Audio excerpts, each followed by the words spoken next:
Hello, everyone. Welcome back to Empower Your Soul. I wanted to update you on my latest shamanism weekend, and I feel like there's going to be one coming up soon. I think this is going to be a fast follow podcast episode because it happened right before my microphone broke, and I haven't caught up. But I did want to talk about my shamanism class because it's just, if I were listening to this podcast, I want to know about it because I want to learn shamanism too, right? So let's talk about it. And it's really interesting because I walked into this class having a whole new perspective on my shamanism class because of a student of mine. Yep. Spirit works in amazing ways, people. So my last evidential mediumship class that I had, the last class of my beginners, Talking to the Dead 101, and by the way, this is coming up real soon. It starts February 4th if you want to get in on the next one. My class was so great that we essentially had everyone consistently communicating with the dead by class 4. Evidence, messages, everything. So what we ended up doing is for class 5, besides practicing our final connection to spirit, I asked, what did you want to do? So I taught them not only how to connect to their departed loved ones, but also how to connect to their spirit guides, which was such a cool exercise. Loved it. Thank you for the suggestion. I think it was Jill who asked to do that. And what we ended up doing is teaching them how to connect to the spirit guide frequency. And I had them pair off live in the group session and start reading each other's spirit guides. 2 of them went back and forth. It was fabulous. And then one person started describing a spirit guide. And I thought it was for my student because, I don't want readings in these things. I'm the teacher, right? But one of the students started with a Peruvian shaman man that was coming through. And mind you, I don't know how versed she is in what I'm doing. And this might have I don't know. The timing of this was really weird. I don't feel like she knew I was in shamanism training, just the way the message came through, because she didn't look at me. Everyone looked at the other person and she's like, I can't understand why that would come through. And I was like, fuck, I can take it. So she, and by the way, this is crazy. It's crazy. I think this happened in December. So this happened a little bit ago, and I haven't talked about it on the podcast, but my student pulled through a spirit guide that was an old Peruvian man, and he came through, and I had to go back and listen to the recording. He came through laughing initially, and what my student said to me, I could completely take it. It completely resonated with me. And then what I ended up having the students do was, after we figured out who the last spirit guide was for the other person, I brought them into a guided meditation where you invite your spirit guide in and we're going to have them deliver a message to you. Well, I'm sitting there taking notes, getting ready for the next part of class, and I feel that Peruvian man, that spirit, tap on my shoulder, my spirit guide, and they're like, are you going to do the exercise too? And I was like, oh, fine. So I went into my very quick meditative state and got the message from him that he wanted me to hear in the class. Because I'll tell you what, I don't have time for this otherwise. I need to start dedicating time to connecting with my guides more, listening to them more. That is my goal throughout this year, and I'm already a month behind on that. But he told me in this meditation that I needed to be in the shamanic class essentially to guide others, and that if I'm not resonating with the content that my teacher is teaching, if I am bored, if I'm frustrated with it, I should call in this guide, as well as Mother Earth, he said, to teach me what they'd actually like me to do and how they'd actually like to work with modality and topics so that I can teach others. Doesn't that sound like a giant ego trip? Fucking cool though.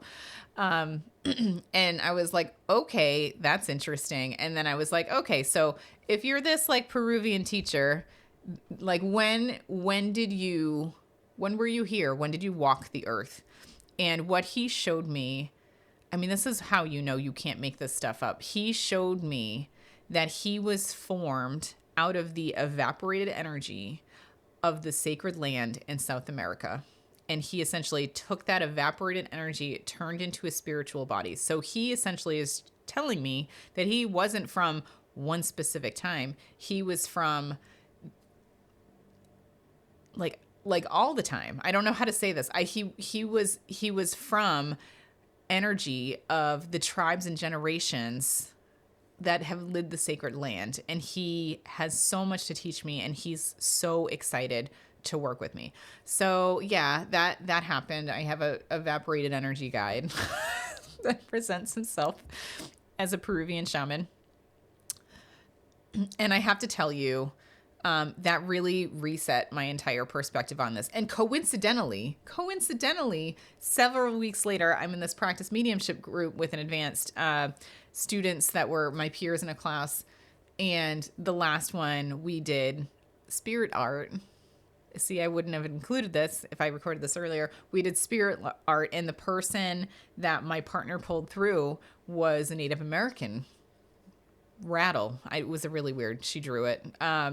It was fabulous, but it was just weird because it was like a Native American head as a rattle. And I was like, oh, you got to be kidding me. So they're coming at me from all angles, all the shamanic guides.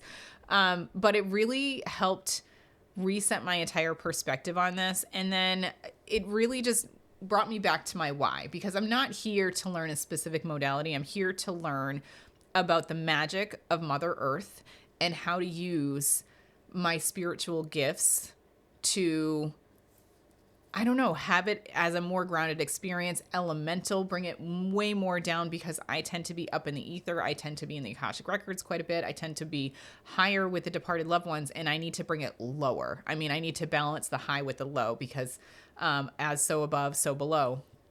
So it brings a lot more balanced perspective and energy to my work, and it's able to help me, as spirit is showing it to me right now. It's able to help me. It's like a tree. I can't go up higher unless I go lower. I need the roots in the earth for me to go higher in the energy. So that is the purpose of essentially shamanism for me, at least at this point. I don't know where this is going to evolve to. I know it's a very, very, very important part of my path, because since day one, I have been getting readings about how it is absolutely essential that I learn shamanic practices. I learn to integrate the magic of Mother Earth into what I do. So I'm not quite sure, to be honest with you, where all this is going, but I know that it's so important that they wanted me to include it in my title. So now I've changed my title from evidential medium to Akashic and Shamanic evidential medium. Do I know what that means yet? No. Frankly, I don't, but I'll figure it all out. That's the name of the game, folks, with the spiritual stuff. So what is so cool about the last weekend of my shamanic practice is we finally got into the weeds. We got into the dirt. We got into the stuff that I love about the shamanic work. And that specifically for me is the soul retrieval. And we've already met our guides. We already did, we did the journeying already into the upper world, the underworld, right? But this time we did soul retrieval. And I have to be completely honest with you, I have been reading about soul retrieval for probably about a year. I started with a few, I'm going to butcher her name, Sandra Ingerman, I think it is, books. I've listened to several of her books on tape while I drive everywhere and shuttle my kids to practices. And I love how she approaches it. And I've actually used her books, her methodology to try to do it myself. So it was really cool to walk in with her perspective and her how-tos on how to do soul journeys. But it was equally cool for me to be in the class and learn how my Peruvian teacher now teaches it. And I have to say, similar but different. Nope, hang on. I'm being reminded it's very different. And for those of you that are unaware of what soul journeys are, they are an incredibly powerful tool where you essentially are guided, either yourself or a shamanic practitioner will do it for you, into the subconscious of your mind and your body to recover a part of your soul and bring it back to you. And the reason why souls might be lost or need to be recovered is because, and I think the teacher in my class explained it beautifully, and then I'm going to add to that, because when you go through something very traumatic, and I'm going to tell you what mine came up as, because I forgot all about this, right? And this is what I mean about subconscious. I'll tell you about mine after I explain what soul journey or soul retrieval is. So soul retrieval is essentially, see, I'm so excited. I'm getting off track. I'm getting ahead of myself. it's essentially a moment of trauma. It could be huge trauma. It could be little tiny moment trauma that your soul essentially decides to peace out. And they're like, you know what? I can't handle it here on this earthly plane. So I'm going to go back to the spirit world and I'm out because I don't want to be here anymore.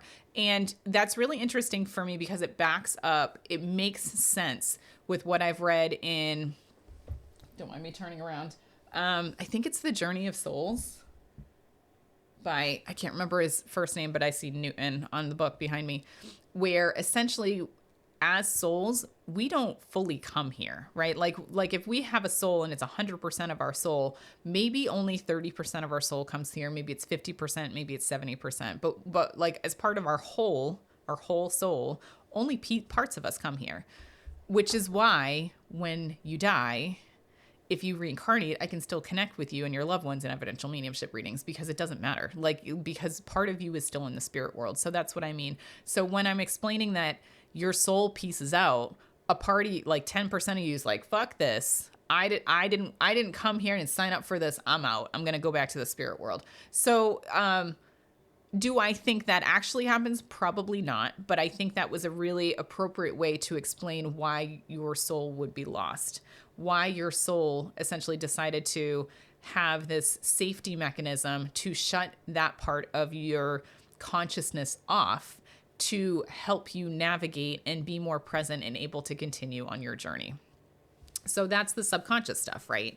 So your soul journeys essentially tap into your subconscious and remind you of these traumatic events and heal you and bring that soul back to you so that you feel more present, loving, whole again. And I can tell you, I've had several different soul journeys, one where it's a professional doing it for me, this recent, and I've done quite a few where I'm doing it for myself and bringing my old soul back. And I can tell you every single time when I'm done with these sessions, I feel this sense of wholeness that it's really hard to describe. It almost feels like my aura is back again and I feel more solid and I feel more put together. And like when I'm done with soul journeys, I tend to be able to feel my own energy field a lot stronger and it's solid and there's no pieces missing.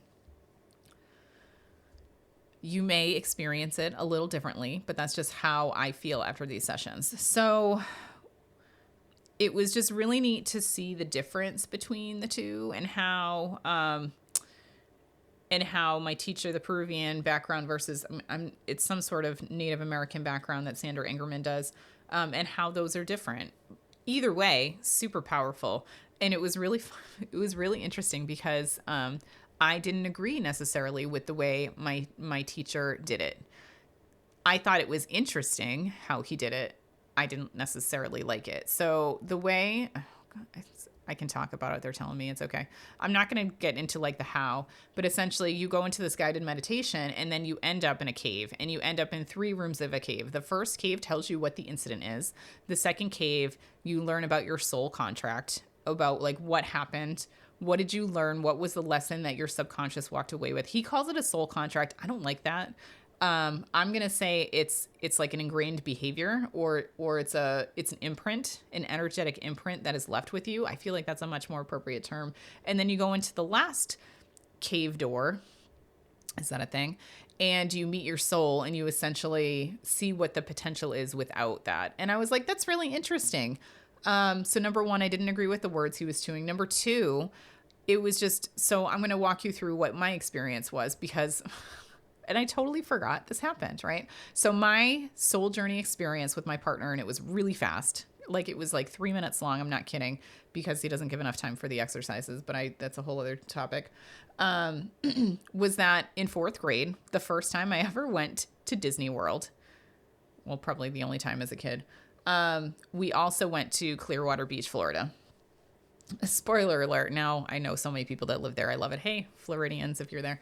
And while we were in Clearwater, Florida, if you've been there, I think it's a Hyatt. I don't know what it was back in the day. There was a bird, a macaw, that was in the lobby of this hotel. And 4th grader me was obsessed with this macaw. I've always loved birds. So at the time of checkout, I am hanging out with this macaw. I'm like talking to it. I'm like clicking at it, and I'm talking to this bird, this beautiful red macaw that is in the lobby. And my parents leave for the airport without me. They do. They leave for the airport without me. And mind you, I had no idea that they had left because obviously I would be with them if they left. So I'm just sitting here talking to this macaw, and I look around like, oh, my parents went, so maybe they went to the bathroom, and I'm just sitting here talking to this macaw, having a grand old time. And then eventually my parents find out and realize I'm not in the car after they've left. And it's probably a pretty significant, they're telling me it was half an hour. They drive back. Oh, and I just got a thumbs up on my screen. So there's the evidence from spirit. They were gone for half an hour. I was without my parents talking to a bird for 30 minutes. Doesn't surprise me. Have you met me? And when they came flying back, and mind you, again, I felt totally safe and secure in the moment. I was not afraid. I was having the time of my life talking to this bird. And I'm going to be honest with you, it felt like a blanket of calm around me at the time when I tapped back into that energy. I was not afraid. Like, to the point where I didn't even go up to the staff in the hotel and be like, hey, I don't know where my parents are. No, I was fine. I was having the time of my life. So they come running back when they finally realize that I'm not in the car. And then they proceeded to yell at me like it was my fault that I wasn't in the car. And I, like, to be honest, I mean... not my fault as a fourth grader, right? Could I have been more responsible? Probably, but I'm not the adult. I'm not the one in charge. So they came and very frantically put their anxiousness and their worried energy onto me, like pointing at me because they couldn't handle the blame themselves, right? Like parents. Normal. I'm a parent. I totally get it because I would freak out too, and I'd be like, where were you? Why didn't you? Where were you? Have I ever told you I felt like the outsider in my family? There's your story proof of it. So that was the memory that came up when I did my shamanic journey, is being left in the hotel as a little girl and then getting yelled at like it was my fault. And again, this is a fourth grader perspective on what happened, because I was like, I wasn't even doing anything. Why am I the one getting yelled at? Because you forgot me. So that was the perspective in the first door. And then you had to leave little fourth grader me and go into a second door to say, what did I learn? What was the imprinted energy? I refuse to use the word soul contract. What was the imprinted energy that resulted from that incident? And little me wrote down that it's my fault, whether or not, like it actually, let me see if I can phrase that differently. I am responsible for the behaviors and actions and feelings of others, even if I'm unaware of it, even if I'm not the cause of it, like whether I am conscious to it or unconscious to it, I am now responsible for the behaviors, actions, and beliefs of others. So there's my trauma, right? That I see my little girl writing down on this piece of paper. And then I'm supposed to leave that room and that paper and go to my soul and say, like, what does it feel like? So, and then you end up like leaving it all behind. I don't even know how he did, like, it didn't make sense to me. So I can't even explain to you how you resolve the trauma. Like, because I think that you need to see it from every single angle. I think I need to see it from my parents' angle. I need to see it from my angle. And I need to essentially like reparent myself that, honey, it was not your fault that they left you. They were frazzled, and that's okay. You can hold space and grace for them, but you need to realize that's not your burden and you need to give it back. So when I was partnered up with my partner and trying it on our own and doing a soul journey for her, I had my little Peruvian guide on one shoulder, and Mother Earth on the other shoulder, and they're telling me how to do this. And they say, you can stick to the cave because that's the class I'm in, and I should probably at least stay with his methodology, even though I won't long term, but stay with the cave, but don't leave that girl behind in that first room. Take that girl with you. Sit her down, have her write on a piece of paper what was the lesson that she walked away with, but let her know you're there. Put your hand on her shoulder. Let her know that you are there protecting her, watching over her, and that she's not alone in this moment. And then when you get to the soul room, you bring the little girl and the paper with you to meet your soul, and you give your soul the little girl back, and you give your soul that piece of paper back so that that soul can burn it. Right? Like, doesn't, and I love that I felt, because I had my two little guides on my shoulder, I felt empowered to change what he said, because I was in tears from that energy. She was in tears from my energy, my partner. And it felt so much more powerful to be able to be the adult that holds the child and that resolves the issue. So I did it my way. I loved it. The person I was partnered with loved it. And here's the thing about teachers. We brought it back to the big class, and I wasn't going to say anything. I'm just going to do it my way. I don't give two shits whether my teacher approves of it or not. I'm not here to get a pat on the back, right? I'm here to learn, and I'm here to integrate it my own way. So that's what I did. And then my beloved partner, my amazing partner, spoke up and said, "This is what Nicole did." And I feel so bad because this is happening all the time. This class, I was partnered with Nicole. She's a medium. This is how she approached it. And I was like, he's going to hate me. He's going to hate me so much. Not that I care, but it just makes me laugh. And it was just interesting because he was both like, yeah, do it your way. But then he's like, but you're not supposed to do it that way. And so it was just really interesting to me to have this like amazing experience and have the teacher be like, yeah, it's okay. You should still do it this way because of XYZ. And it's his belief and it's his opinion, and he's running the class. And I understand he needs to maintain control of the class. But I think this is what I mean when I'm saying do it your way, regardless of other people and especially your teacher and how they're going to react, because he doesn't have to agree with the way that I do it. And I am completely unbothered that he wanted to write off my way of doing it, because I didn't even want to share it with him.